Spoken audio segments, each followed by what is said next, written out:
and welcome to Off the Tee, AT&T Pebble Beach Betting Edition.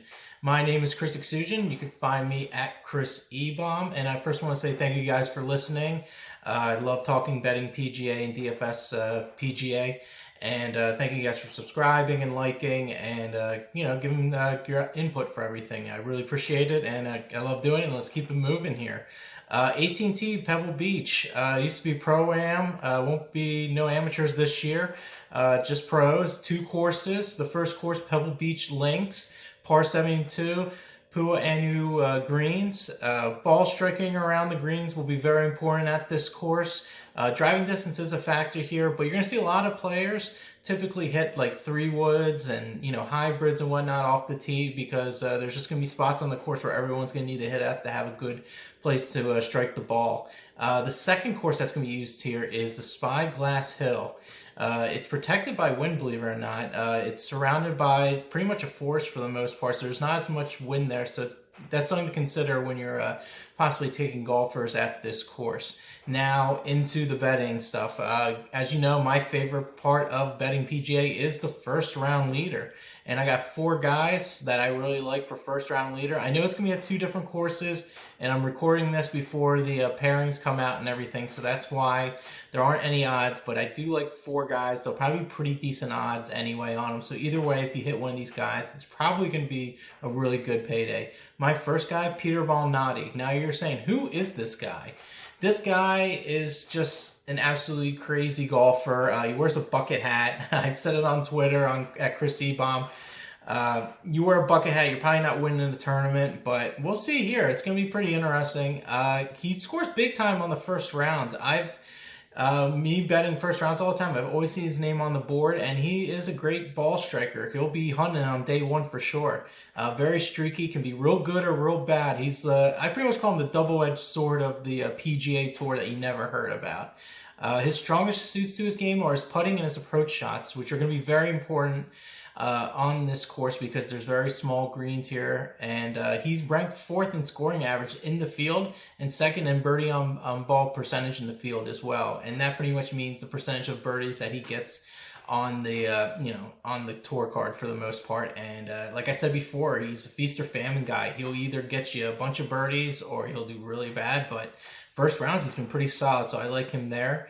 Another guy like Henrik Norlander. His strong suits are strokes gain off the tee and approaches, so his driver's been real solid and his iron play's been great. It's a good combination. Unfortunately, doesn't have great course history here, but he has finished 22nd, 2nd, and 12th in his last 3 events. He's ranked 2nd in this field in strokes gained off the tee, playing on courses with small Pu'anu greens, and he's ranked 5th in ball striking in the field at a course with this kind of greens here.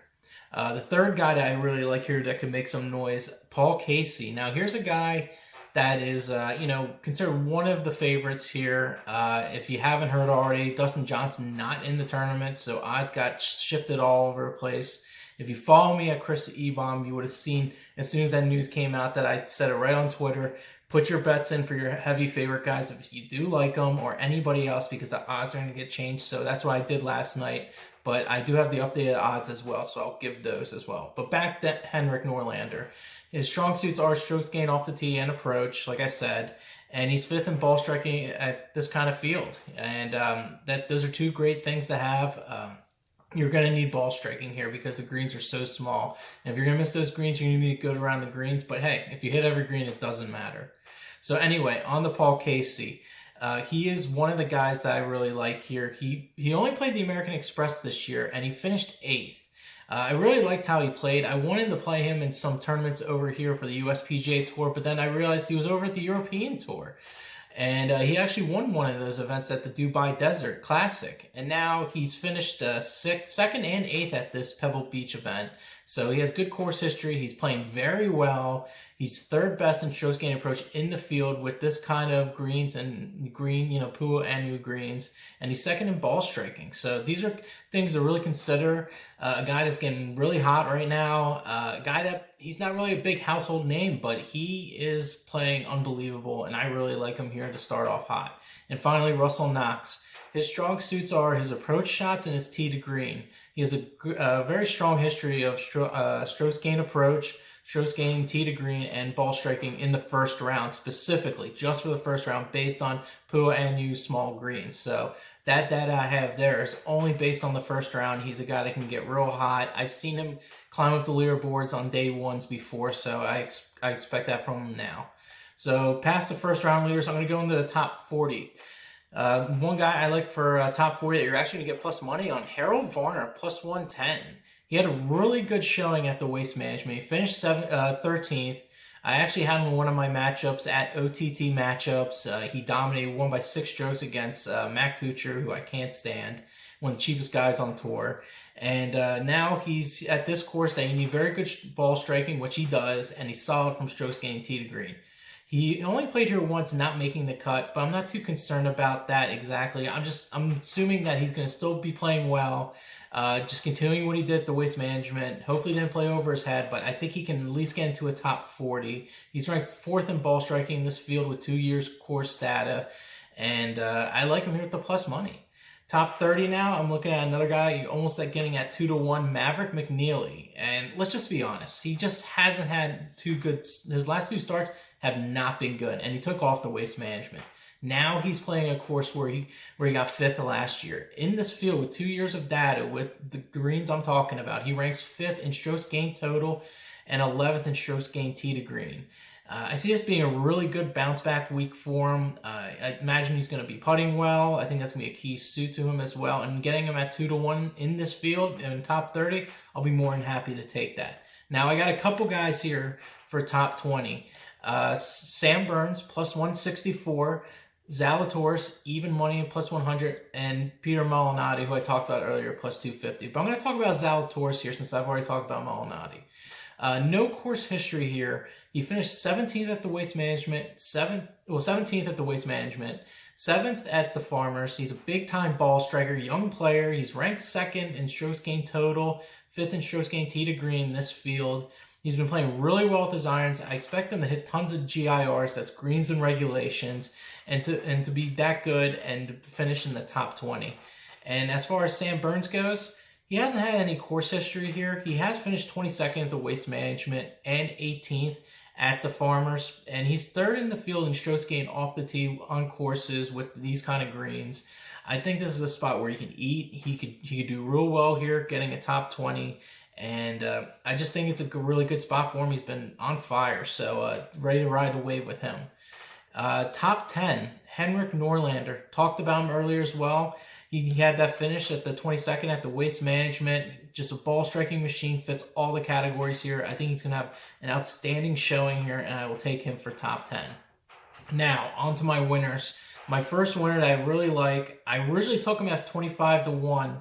Once the Dustin Johnson news broke, now he's at 14-1, and that's Paul Casey. Paul Casey, he's one of the favorites, but he probably won't get looked at that much because he doesn't have that sexy name up top like a Berger or Cantlay or even like a Molinari, anybody like that. But I just love how he's playing. I've been wanting to play him since I saw him at the American Express. He's just been playing European Tour, so I haven't really dive deep into that, but I really like him here a lot when I got him at 25-1. And honestly, I would take him at 14-1. I also got Sam Burns at 50-1. He is now currently at 40-1. Sam Burns, like I said, just been on fire as well. Young guy, he can play really well here. Even though he has not played here at all, I still feel like he's definitely someone in this kind of watered down-ish field. I feel like he could really make some noise. Henrik Norlander, no shocker. I have him top 10, first round leader. I just really like him here. And I got him at 55-1. He's currently at 45-1 right now. So at this spot, I really like him here as well. If I'm taking top 10, I do like him to win as well. And finally, my dark horse, Peter Malnati. I've never taken him for anything. I've always bashed him. But I think I'm turning over a new leaf. I got him at 100-1. And then once DJ got taken out of the field, it dropped down to 55-1. Absolutely crazy. That tells me a lot. I think it's a guy that you definitely want to take a flyer on, especially at 55-1. I know that I got him at 100-1, but you know what? 55-1, that's a good payday regardless. And he's a ball striking machine. And if his putter's hot, then who knows? Maybe he can shock the world and win this year.